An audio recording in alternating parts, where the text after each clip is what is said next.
Ciao Bosang. Chok Yang Sen, Boy Be. Merry Christmas to all. If you want to speak in the Filipino language, good morning.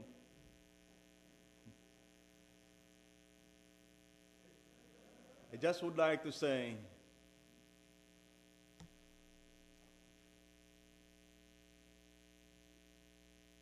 what is good morning in Filipino?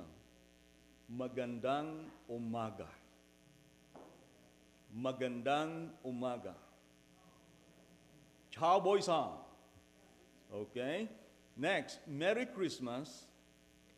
If you want to speak in the Filipino, especially around here in the valley, Maligayang Pasko.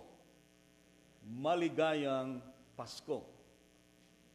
Chok Yang Sen Boy Be. That's Merry Christmas to all. This sermon talks about the finale of the story of Christmas. Each one of us are all excited. What will be the end of the story of Christmas? At Christmas, we celebrate the birth of Jesus, who came to this earth to save from our sins. But the story of Christmas is not complete, fulfilled, or consummate without the second coming of Jesus Christ. Nathan told us that, O come, Emmanuel. The message of that song relates to the second coming of Jesus Christ. When he was born, we never saw his face. Only the angels, the shepherds, the magi's, and others. But on the second coming, all the eyes can see him face to face. The best is yet to come. The best is yet to come. The story of Christmas is not finished. It's not done. It's not concluded until Jesus comes again. Let us think it over. The first coming of Jesus and his second coming are linked together. This is the first coming, the time of his birth, and then this is the second coming. Link it together, tied it together. They're connected.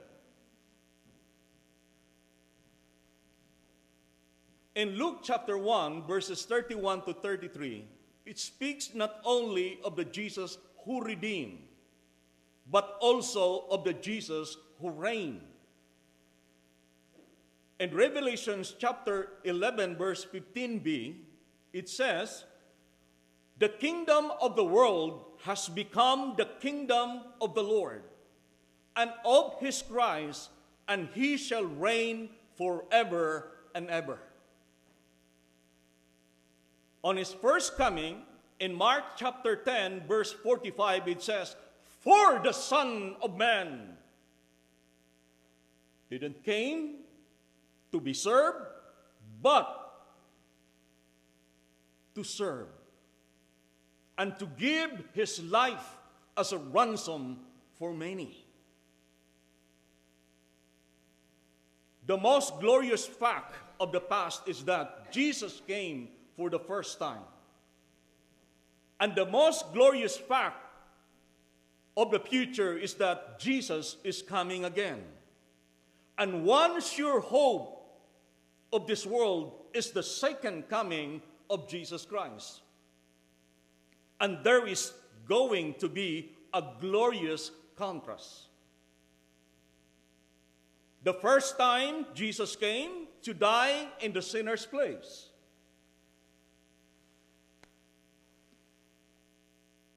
When Jesus comes again, he executes judgment upon those who refuse such love offered.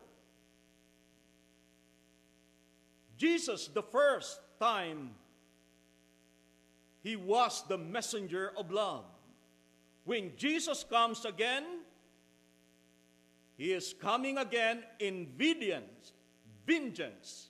He avenges as a righteous judge. Jesus first, when he came, in the greatest humility. Jesus coming again as the King of Kings and the Lords of Lords. That's the time that we can see the glorious face and the glorious power of Jesus. When Jesus came the first time, he came as a lowly Nazarene. He was born in Bethlehem. He grew up in Nazareth.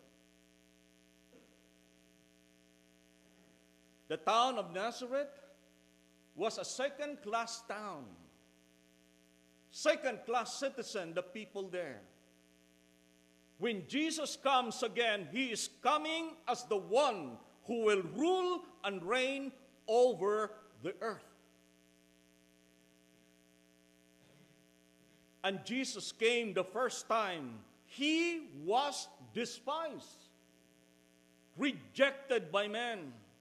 And when Jesus comes again, he is going to be glorified and to be admired in all people who believe, such as us.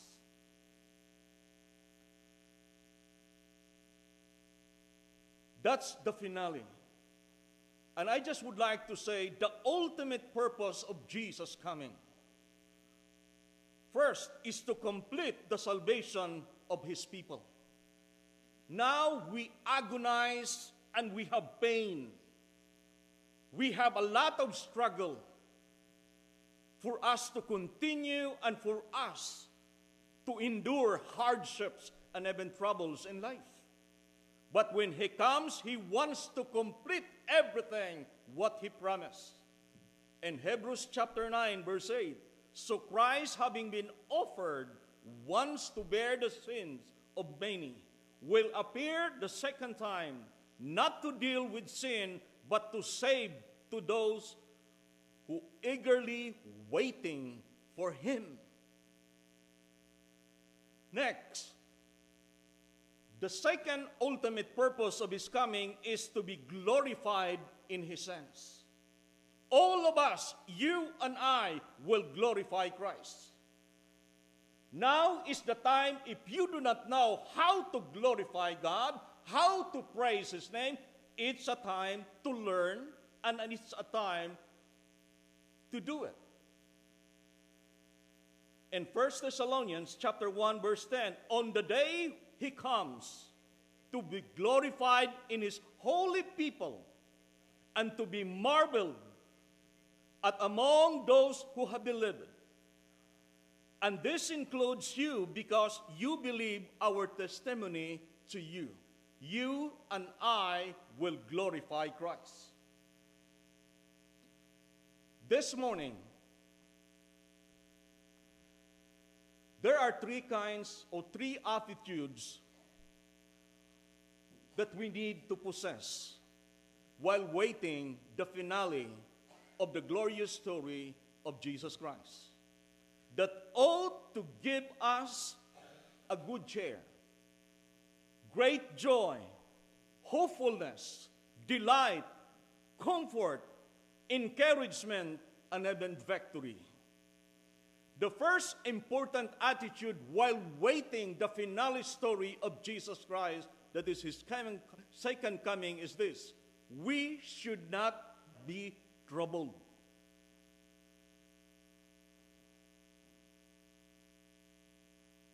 In 2 Thessalonians chapter 1, verses 6 to 7, Apostle Paul encourages the Thessalonians to persevere through their trials by reminding them that God's judgment is just, and he will repay those who trouble them.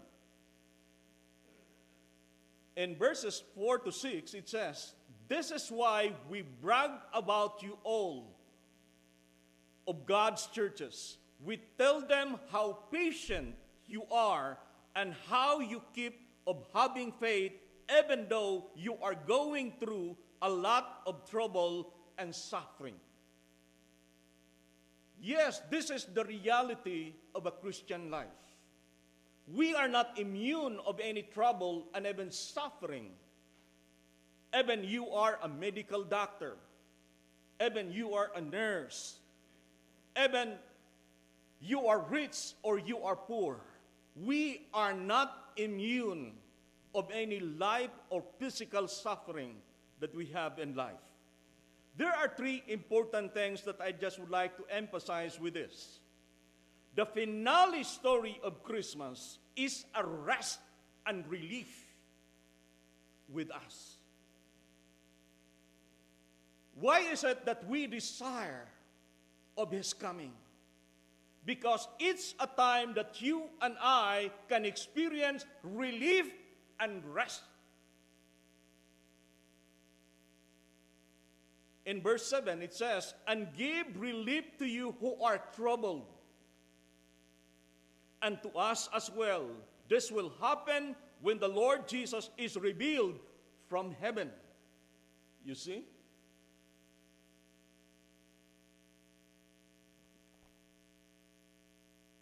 We are to be at ease. And we are going to quit all our worriness in life. This will happen when the Lord Jesus is revealed from heaven. The ultimate purpose of God's judgments is to rectify and turn things around, whatever injustice we experience. When Jesus comes again, He is the executor of judgment. There will be a spectacular appearance from heaven with angels in blazing fire. That's the finale story of Christmas. You see, a blazing fire with powerful angels together with Him, and we can see Him face to face when He revealed. Who will rebuild Him first? The heaven itself. God the Father. Now, let's look around us what the most people are doing. This world is so dark, gloriously dark, because of sin and unbelief. Our hope is not in politics. That's why the church must be a non-partisan, because it can cause trouble inside the church. Next, our hope is not in science and technology. Our hope is in Jesus Christ, who is coming again. When we see Jesus, we will wonder at His transforming love, His amazing grace, and His keeping power. The second thing I'd like to emphasize is this. Think about the finale of the Christmas story. Who will be revealed of His coming? In verse 7b, "And give relief to you who are troubled." This will happen when the Lord Jesus is revealed from heaven in blazing fire with His powerful angels. We are not looking for some event in history. We are looking for Jesus to be revealed in front of us, before our eyes. We are looking for Jesus to be revealed from heaven. He will be revealed as the Lord Jesus, not a babe in a manger. He's not a babe anymore. Today, how the people treated Jesus. Jesus is despised. he is worthless. People disrespect him, ignored, undervalued, forgotten, scorned, and even unwelcome. People are rejecting Jesus, mocked, even dishonored. That's the fulfillment in Isaiah 53 verse 3. He was despised and rejected by men, a man of sorrows and acquainted with grief. As one from whom men hide their faces, he was despised, and we esteem him not. Jesus was rejected and despised for many reasons. Think about this. He had experienced disrespect from his own family. In John says 7 verse 5, it says, John says, not even his brothers believed in him. But we thank God, this church and some Christians all over the world believe in him. Next, disrespect from the Jewish ruling class or religious leaders. But Jesus is coming as the Lord Jesus to be glorified and admired to people. Now, think about this. For the unsaved, for the unbelieving people, Jesus' coming will strike like a terror in their hearts. For the unsaved and for the unbelieving people, Jesus' coming will strike terror in their hearts. For the saved, Jesus' coming will be glorious. See? It is the Lord Jesus Christ who is coming. Think about of the wonder of his coming. In verse 10 of 2 Thessalonians chapter 1, when he comes on that day to be glorified in his saints and to be marveled, that is admired, feel surprise at among all who believe. You see? There will be a massive nuisance all over the world to glorify Jesus. Question, who will glorify Jesus when he comes? All Jesus' true followers. Jesus will be glorified in the hearts of his faithful followers on the day he returns to earth. There are three remarkable things that I just would like to emphasize is this. We will be wonder at his transforming love. How he did it. When we were sinners, stubborn, unbelieving people before, but now he is transforming and changing our lives through his love. Second thing is this. We will wonder at his amazing grace. Jesus will be glorified in all those who believe in him. And let us put our faith in Jesus, and he will save us and keep us saved. There's a saying, once you save, you eternally saved. Because God has a keeping power. Another one, we will wonder at his keeping power. Of those who put our faith in Jesus, not one will perish. It means that not one is lost. And there is power of his word. Now, there's a sort of reflection in our life today. What makes a people trouble in today's world? The first one is this.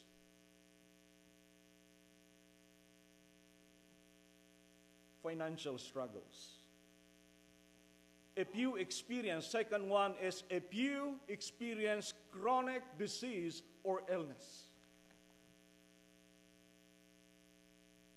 The third one is relationship issues or relational problems. And the fourth one is religious persecution. That's commonly trouble with people nowadays. We are so thankful that we live here in America, where there is a religious freedom. But in other countries, it's hard. Then what to do in times of troubles? We will have trouble in this life, but we need not to lose our hope on Jesus. He is coming again to give us relief. First thing, what to do in times of troubles? Turn to Jesus in confidence. Next, trust in God. 3, lay down all our cares upon Jesus. Number 4, lean not into your own understanding. Trust Him. The second important attitude is that we should not be deceived. In 2 Thessalonians chapter 2, verses 1 to 4, it says, Paul addresses a misunderstanding the Thessalonians who believed the day of the Lord had already come, likely due to the persecution they were facing. And Paul clarifies that before Christ's return, a significant apostasy and the revelation of the man of lawlessness must occur, assuring them that they should not deceive by such teaching and should remain steadfast or faithful in their faith. Looking at it in here, 2 Thessalonians chapter 2, 1 to 4, it says, concerning the coming of the Lord Jesus Christ and being gathered to Him. What does it say in verse 1?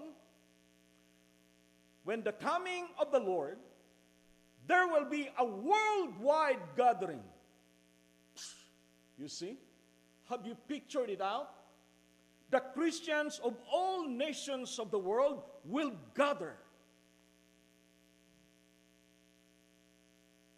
Then Apostle Paul said, we ask you, brothers and sisters, not to become easily unsettled or alarmed by the teaching allegedly from us, whether by a prophecy or by a word, by mouth, or by letter, asserting that the day of the Lord has come. In verse 3, it says, don't let anyone deceive you in any way, for that day will not come until the rebellion occurs, and the man of lawlessness is revealed.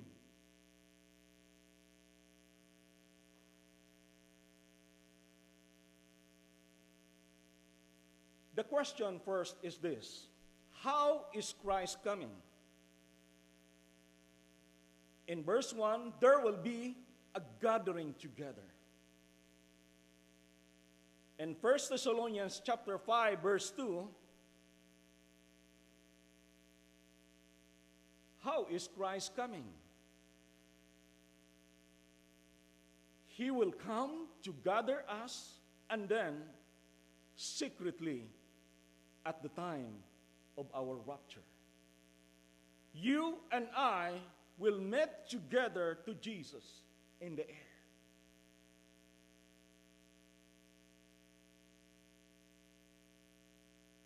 And when He comes, it is secret. But all our eyes, the believers, can see Him. In 1 Thessalonians chapter 5, verse 2, for you yourselves are fully aware that the day of the Lord will come like a thief in the night. Yes, it's true to the unbelieving, but to those who believe and hope in Him, even though it is a secret, but at the time when He come, He will reveal unto us. Next, publicly at the revelation. Look at in Revelation chapter 1, verse 7. It says, "Behold, he is coming with the clouds, and every eye will see him, even those who pierce him, and all the tribes of the earth will wail on account of him."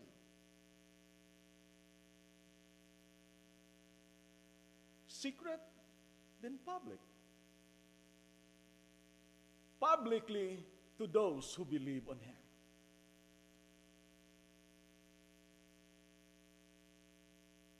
In verse 3, "Let no one deceive you.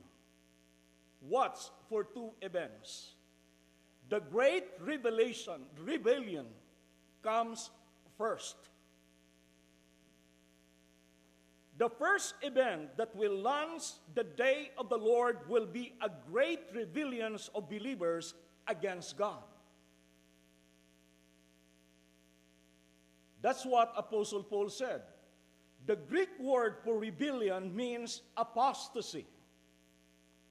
A revolt or a feeling or a falling away. Since 2009,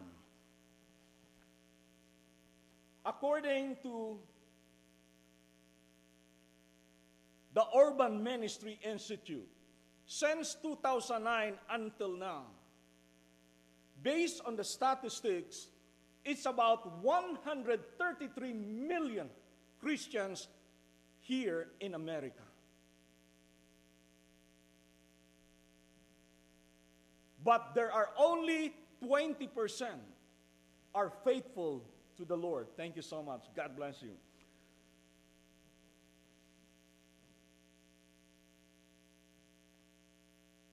Apostasy. Falling away.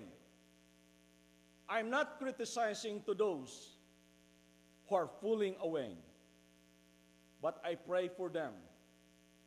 Since 2009 until now, the statistics still the same. 1,500 pastors leave the ministry permanently each month in America. Next, 7,000 churches close each year in America. That's falling away. That's apostasy. It's happening here? Yes. 50% of the pastors' marriages end in divorce. Another thing, 90% of pastors said that the hardest thing about the ministry is an uncooperative people. And 70% of the pastor feel called of God into the ministry when they began.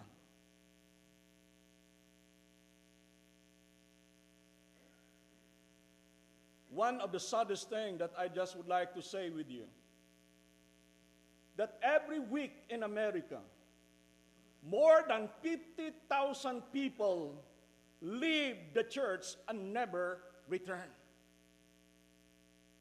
That's the sign that Jesus is almost come to save who will be left.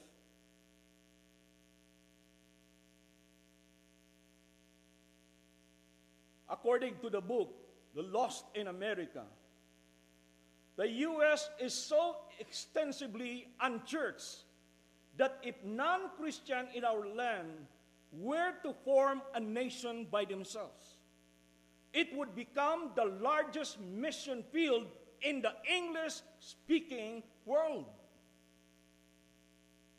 If there are 50,000 Christians falling away, leave the church every week, how big is that crowd? That's one thing that we are going to pray hard. That's why we should not be deceived. What's going on?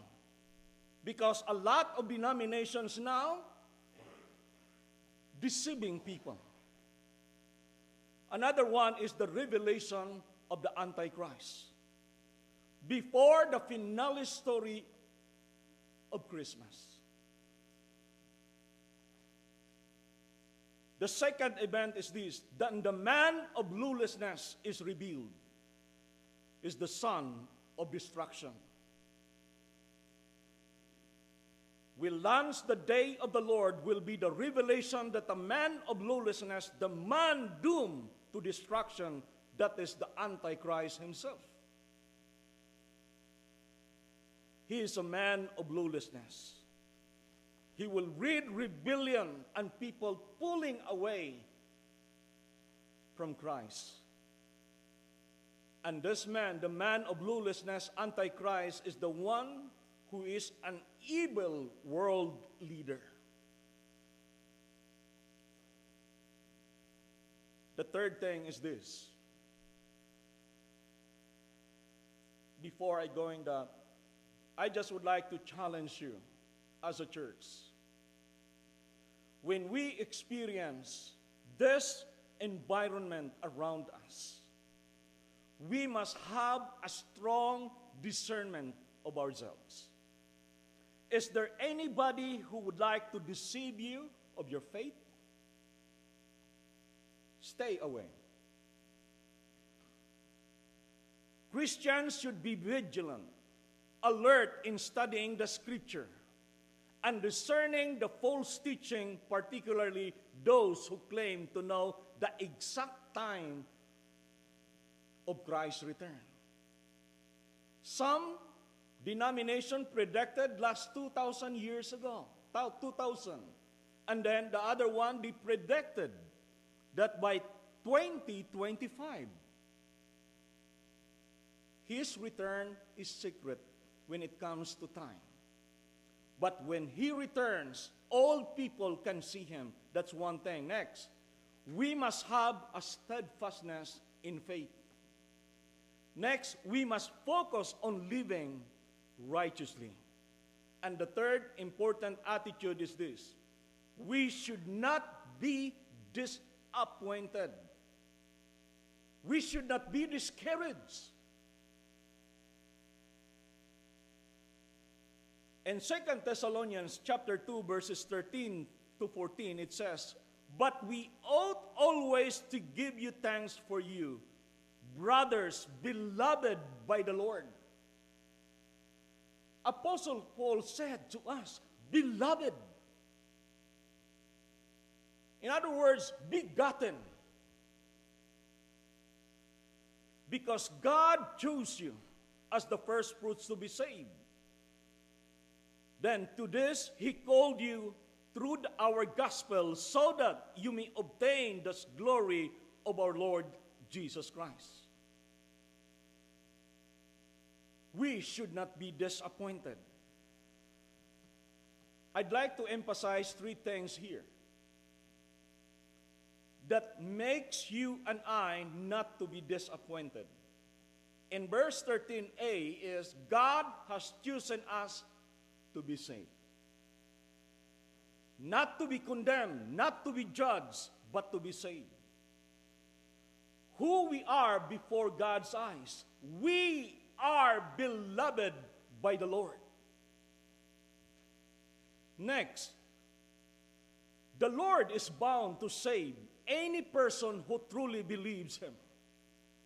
God does not want us to be judged and condemned and separated from Him. God wants us to live with Him forever and ever.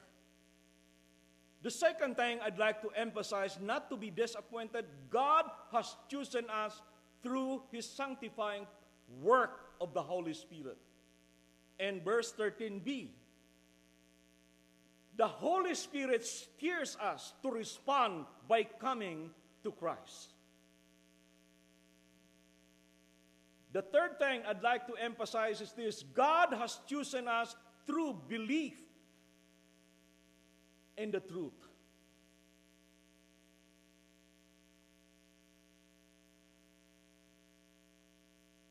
Now, think about this.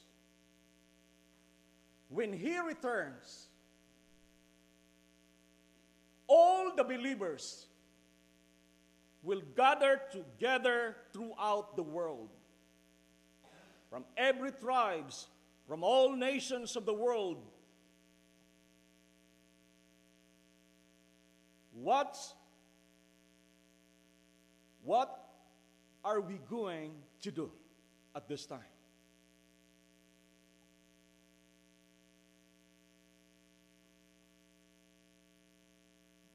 You see in verse 14b, verse 14, He called you to this through our gospel, that you might share in the glory of our Lord Jesus Christ. When we look at Him, glorifying and admiring His name, and give all the glory that belongs to Him. Here is the truth. There are 5 wonderful things that make us not to be disappointed when Jesus comes. Note the word glory here in verse 14. Note the phrase, that you might share in the glory of our Lord Jesus Christ. In the Bible, if you want to read the scripture, something that can uplift your heart and your spirit, if you are so down, the 5 wonderful things, number 1 is we will be glorified with Christ as an heir of God. In verse 17 of chapter 8 of Romans, and if children, then heirs of God and fellow heirs with Christ, provided we suffer with Him, in order that we also be glorified with Him. Not only that we're glorifying Jesus Christ, in return, He will glorify also at us.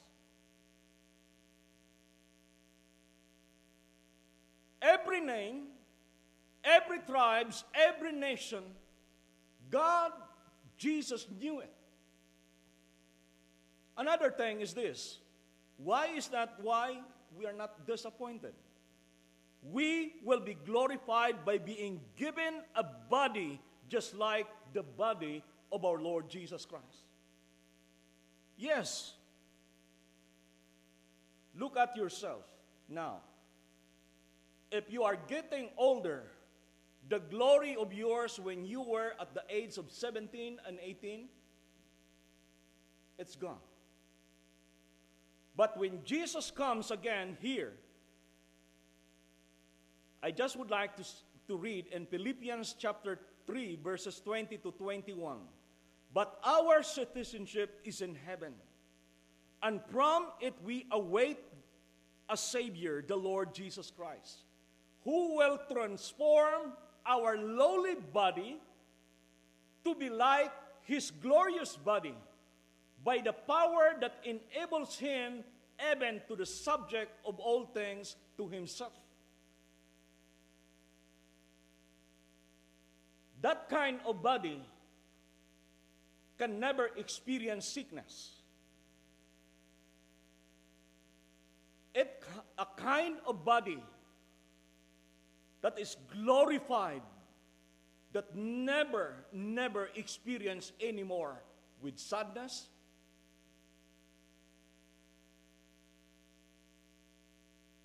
and everything, God will give it. Number 3, we will be glorified with Christ by appearing in the glory of heaven. When Christ, who is your life, appears, then you will also appear with Him in glory.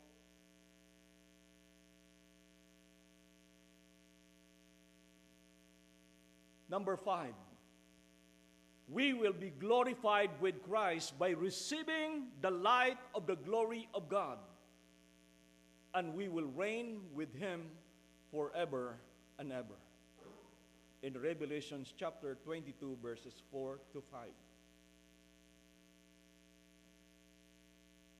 Friends, think about this.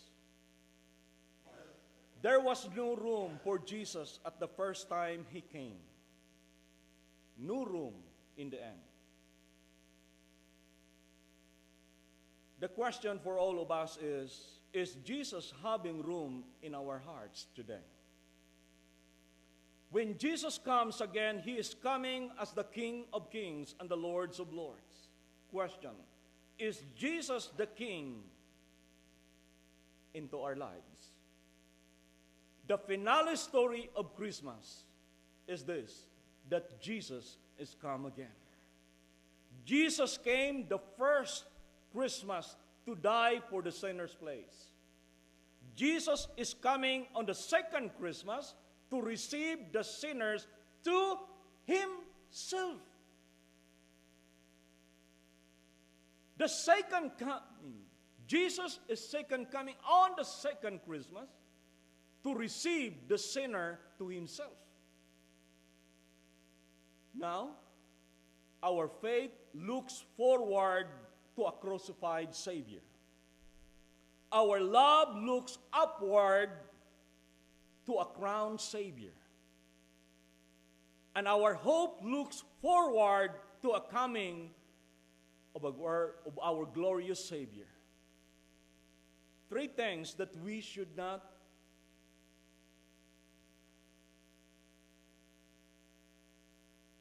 forget. We should not be troubled. We should not be deceived. And we should not be disappointed. And every time I just look at it, when I woke up in the morning, I said, Lord, when are you going to come here? And there's a song entitled No Other Name, written by Don Nguyen. And the final narration is that, lift up your eyes, church, for the redemption is near.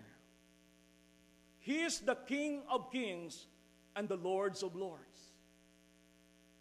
His name is Jesus, is above all other names, here on earth and even in heaven. Let God bless us today, and to God be the glory to all of us. Amen and amen.